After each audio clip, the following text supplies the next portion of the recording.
ਜਾਨਵਰਾਂ ਨੂੰ ਜ਼ਹਿਰਬਾਦ ਦਾ ਹੋ ਜਾਣਾ, ਇਹਦਾ ਦੇਸੀ ਇਲਾਜ ਲੈ ਕੇ ਆਏ ਇਸ ਵੀਡੀਓ 'ਚ। ਵੀਡੀਓ ਸ਼ੁਰੂ ਕਰਨ ਤੋਂ ਪਹਿਲੇ ਰਿਕੁਐਸਟ ਹੈ, ਆਪ ਵੀ ਵੀਡੀਓ ਨੂੰ ਮੁਕੰਮਲ ਵੇਖੋ, ਸ਼ੇਅਰ ਕਰੋ ਤਾਂ ਕਿ ਦੂਸਰੇ ਲੋਕ ਵੇਖ ਕੇ फ़ायदा हासिल ਕਰਨ। ਜਾਨਵਰਾਂ ਨੂੰ ਜ਼ਹਿਰਬਾਦ ਹੋ ਜਾਣਾ, ਇਹਦੀ ਸਭ ਤੋਂ ਬੜੀ ਅਲਾਮਤ ਇਹ ਹੈ ਕਿ ਜਾਨਵਰ ਆਪਣਾ ਰੰਗ ਚੇਂਜ ਕਰ ਲੈਂਦਾ, ਸੁਰਖੀ ਮਾਇਲ ਰੰਗ ਹੋ ਜਾਂਦਾ। ਦੂਸਰੇ ਨੰਬਰ ਤੇ ਚਾਰਾ ਘੱਟ ਕਰ ਦਿੰਦਾ। ਤੀਸਰੇ ਨੰਬਰ ਤੇ ਅਗਰ ਦੁੱਧ ਦੇ ਰਿਹਾ ਤਾਂ ਆਪਣੀ ਦੁੱਧ ਦੀ ਪੈਦਾਵਾਰ ਘਟਾ ਦਿੰਦਾ, ਅੱਖਾਂ 'ਚ ਪਾਣੀ ਆਣਾ ਸ਼ੁਰੂ ਹੋ ਜਾਂਦਾ।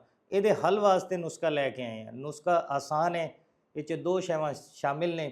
ਨੰਬਰ 1 ਹੈ, 1 ਪਾਓ ਲੈਣਾ ਤੁਸੀਂ ਘਿਓ, ਡਾਲਡਾ ਘਿਓ ਲੈਣਾ ਤੁਸੀਂ।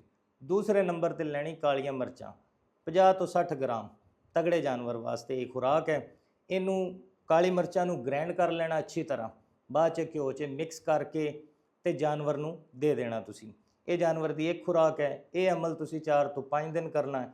इंशाअल्लाह मेरे अल्लाह ने चाहा ਜ਼ਹਿਰਬਾਦ ਦਾ ਨਾਮੋ ਨਿਸ਼ਾਨ ਖਤਮ ਹੋ ਜਾਏਗਾ ਤੇ ਫਾਰਮਰ ਨੂੰ ਇਸ ਚੀਜ਼ ਤੋਂ फ़ायदा हासिल ਹੋਏਗਾ। ਉਮੀਦ ਕਰਦਾ ਵੀਡੀਓ ਅੱਛੀ ਲੱਗੀ ਹੋਏਗੀ।